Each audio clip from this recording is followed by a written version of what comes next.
ఆంధ్రప్రదేశ్లో టీటీడీ లడ్డూ వివాదం సుప్రీంకోర్టు ప్రశ్నల వర్షం అనంతరం ఓ కొలిక్కి వచ్చిందని చెప్పొచ్చు.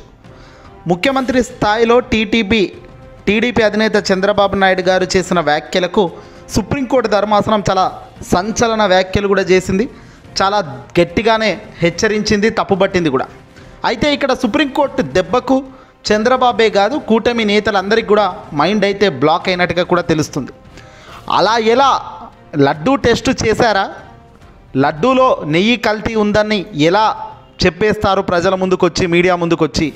ఏదైనా మీ ఇష్టం వచ్చినట్టే చేస్తారా, లేదంటే ఓ పద్ధతి పాడు అనేది ఏమైనా ఉంటుందా అంటూ సుప్రీంకోర్టు ప్రశ్నల వర్షం వేసింది.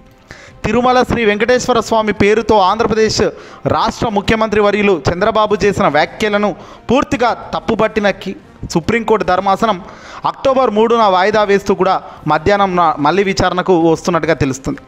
వాస్తవానికి ఇక్కడ చంద్రబాబు నాయుడు గారు కల్తీ నెయ్యి జరిగిందని చెప్పారు. అసలు నిజంగా కల్తీ అయింది నెయ్యా, తిరుపతి లడ్డు కల్తీ జరిగిందని ఎలా చెబుతాడు? నెయ్యిలో కల్తీ తేలింది, తద్వారానే 4 ట్యాంకర్లను వెనక్కు పంపించామని టీటీడీ ఈవో చెప్పినప్పుడు మరి చంద్రబాబు బయటకు వచ్చి చెప్పాల్సిన మాటలు ఏంటి? కానీ తాను లడ్డూలోనే కల్తీ జరిగిందని తాను చెప్పాడు. సరే, చంద్రబాబు ఎప్పుడు ఇవే రాజకీయాలు కాబట్టి, పిల్లనిచ్చిన మామనే తాను వెన్నుపోటు పొడిచాడు కాబట్టి ఆయనకు పెద్దగా ఏది కూడా ఆనదు. ఏదైనా ఇలాగే తప్పుడు చెప్తాడు, రాజకీయంగా ఆనిస్తాడు అనుకోవచ్చు. డిప్యూటీ సీఎంగా తొలిసారి ఎన్నికయ్యారు పవన్ కళ్యాణ్, జనసేన పార్టీ అధినేత. సరే, ఈయనేమైనా ఆలోచించి మాట్లాడారా అంటే చంద్రబాబు కన్నా 10 ఆకులు ఎక్కువ మాట్లాడిన వ్యక్తే ఈ పవన్ కళ్యాణ్. మొదట పవన్ కళ్యాణ్ ఒక్కసారిగా మీడియా ముందుకు వచ్చి వాగుట్లలో సంచలన వాగుడు వాగాడు. ఏమేమన్నాడు? సనాతన ధర్మం అనేశాడు. హిందువులందరూ ఇంట్లో కూర్చుంటే ఎలా, మాకు పట్టదులే అని అందరూ ఇంట్లో కూర్చుంటే ఎలా, బయటకు రండి మాట్లాడండి అంటూ చాలా రెచ్చిపోయిన వ్యక్తి పవన్ కళ్యాణ్. మరి సనాతన ధర్మంకు సంబంధించి చాలా గొప్పగా మాట్లాడిన పవన్ అడ్డంగా మొదటిగా అట్టర్ ఫ్లాప్ అయితే అయిపోయారు. అసలు చంద్రబాబును పక్కన పెడితే జనసేన పార్టీకి సంబంధించిన పవన్ కళ్యాణ్ మాత్రం ఈ విషయంలో దారుణంగా అట్టర్ ఫ్లాప్ అయ్యాడు. కామెడీ పీస్ కూడా అయ్యాడు అనే దాంట్లో సందేహమే లేదు, నిస్సందేహంగా చెప్పవచ్చు.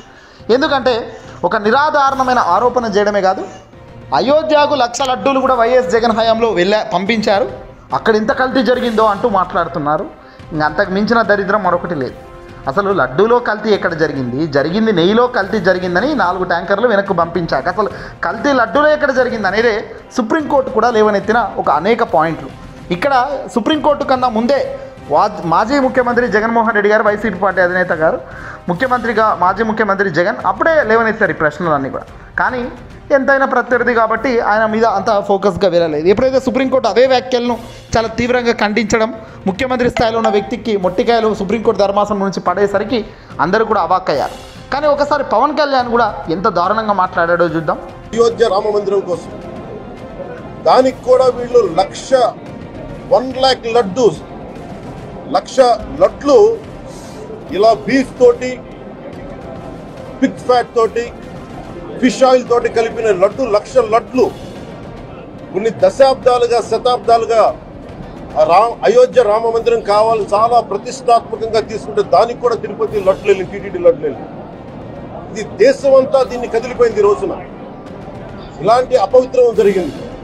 చూసారా ఎంత అపవిత్రమైన మాటలు మాట్లాడుతున్నారో? చూసారా, ఎంతో పవిత్రంగా భావించి లక్షల సంవత్సరాలను తర్వాత అయోధ్యకు నిర్మించుకొని మనం ఎన్నో ఏళ్ళ కళను సారథ్యం చేసుకున్న తరుణంలో 1,00,000 లడ్డూలు తిరుపతి దేవస్థానం నుంచి అయోధ్యకు వెళ్ళడం జరిగింది.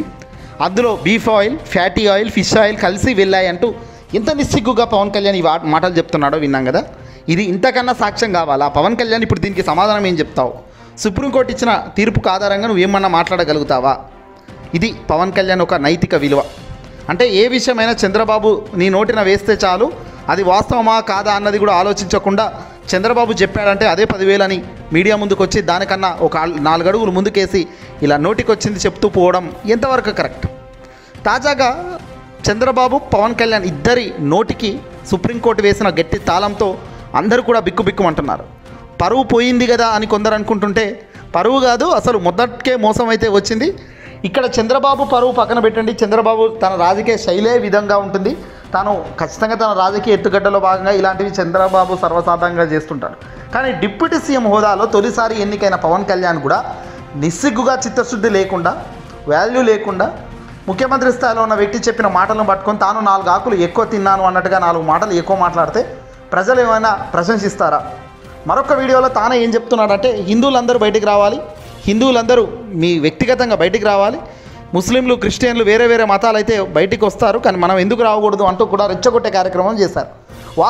వాస్తవంగా ఉంటే ప్రజలు ఎందుకు చైతన్యం తీసుకొని ముందుకు రారు? ప్రజలకు వాస్తవాలు తెలుసు కాబట్టే కదా మీరు ఎంత మొత్తుకున్నా బయటకు రావడం లేదు. ఇది నేను సాటి హిందువులను కూడా నేను ప్రశ్నిస్తున్నాను. మీరు కూడా తప్పు చేశారు దీంట్లో. ఇది ముందుగా ప్రతి హిందువు గౌరవించాల్సింది. దీన్ని మీ మతాన్ని మీరు గౌరవించుకోండి ఫస్ట్. ప్రతి హిందువు నేర్చుకోవాలి ఇది. ప్రతి హిందువు ఆత్మపరిశీలన చేసుకోవాలి. మీరు బయటికి రావాలి. తప్పు జరుగుతూ ఉంటే కూర్చొని చేతులు కట్టుకొని మనకెందుకులే అంటే ఇలాగే ఉంటాయి. ఇది మారాలి. ఇది విన్నారు కదా, ఏదో తప్పు జరిగిపోయింది, హిందువులందరూ బయటకు రావాలి. అసలు మొదటగా హిందువులే తప్పు చేస్తున్నారు. ఎందుకంటే ఇలాంటి జరిగినప్పుడు హిందువులు బయటకు రాకపోవడం వల్లే ఇలాంటి అగాత్యాలు, ఇలాంటి తిరుమల లడ్డు లాంటి అంశాలు చాలా వేగంగా విస్తృతంగా వ్యాప్తున్నాయంటూ చంద్రబాబును మించి పవన్ కళ్యాణ్ ఆడిన ఈ సినిమా ప్రపంచ నాటకీయ దృశ్యం మనం చూస్తున్నాం. ఇంతకన్నా హాస్యం మరొకటి ఉంటుందా?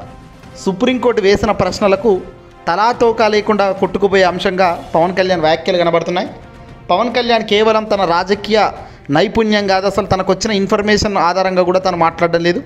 కేవలం ముఖ్యమంత్రి స్థాయిలో చంద్రబాబు అక్కడ కీస్ ఇవ్వడం, ఆ కీస్ను పట్టుకొని ఈయన మాట్లాడడం, అరవడం తప్ప మరొకటి చేయడం లేదు. ఎక్కడైనా న్యాయం అల్టిమేట్గా గెలుస్తుందంటాము. ఆ న్యాయానికి ప్రతిభిన్నంగానే సుప్రీంకోర్టు ధర్మాసనం ఇచ్చిన తీర్పు రాబోయే రోజుల్లో కూడా ఉంటుంది. మొదటనే సుప్రీంకోర్టు అక్షంతలు వేసింది. సిట్ దర్యాప్తు కూడా నిలిపివేసే కార్యక్రమానికి శ్రీకారం చుట్టింది. నెయ్యి కల్తీ వ్యవహారంపై సిట్ 3 రోజుల పాటు దర్యాప్తు చేసింది. కల్తీపై ఫిర్యాదులో జోప్యం ఎందుకు జరిగిందనే అంశంతో పాటు కీలక విషయాలను టీటీడీ అధికారుల నుంచి సిట్ సమాచారం రాబట్టింది. టీటీడీ మార్కెటింగ్ ప్రాసిక్యూటర్ జీఎం కార్యాలయంలో కూడా తనిఖీలు చేసింది. కానీ అల్టిమేట్గా సుప్రీంకోర్టు ఇచ్చిన అక్షంతలకు వెనకడుగు వేసే కార్యక్రమం చేస్తారు. చంద్రబాబు దీనిపై స్పందించాలి. గట్టిగా మాట్లాడారు. మరి సుప్రీంకోర్టు నిర్ణయం తప్పంటారా? సుప్రీంకోర్టు నిర్ణయం వ్యతిరేకిస్తారా? సుప్రీంకోర్టు చెప్పిన మాటలన్నీ కూడా పవన్ కళ్యాణ్ సమర్థిస్తారా? గట్టిగా సనాతన ధర్మం అని చెప్పిన పవన్ కళ్యాణ్ మరి ఆ సనాతన ధర్మపుత్రుడు ఎటుపోయాడు? ఇప్పుడు ఏం మాట్లాడుతున్నాడు? ఇక అల్టిమేట్గా ఇదంతా కూడా కేంద్రం దృష్టికి, ఎన్డీఏ దృష్టికి కూడా వెళ్ళింది. ఎన్డీఏ సర్కార్ కూడా ఇప్పుడు మాజీ ముఖ్యమంత్రికి జగన్ గారికి మద్దతుగా ఉంటున్నారు. వైఎస్ఆర్సీపీ పార్టీ మొదటి నుంచి కూడా జగన్ లాయల్గా ఉన్నారు. నైతిక విలువలతో మాట్లాడారు. ఎప్పుడు ఎక్కడ ఏది మాట్లాడినా గడిచిన 5 ఏళ్లలో జగన్ అధికారంలో ఉన్న ఏ 5 ఏళ్ళు కూడా తనంత తాను తవ్వి తెచ్చుకున్న సమస్యలు ఏవీ లేవు.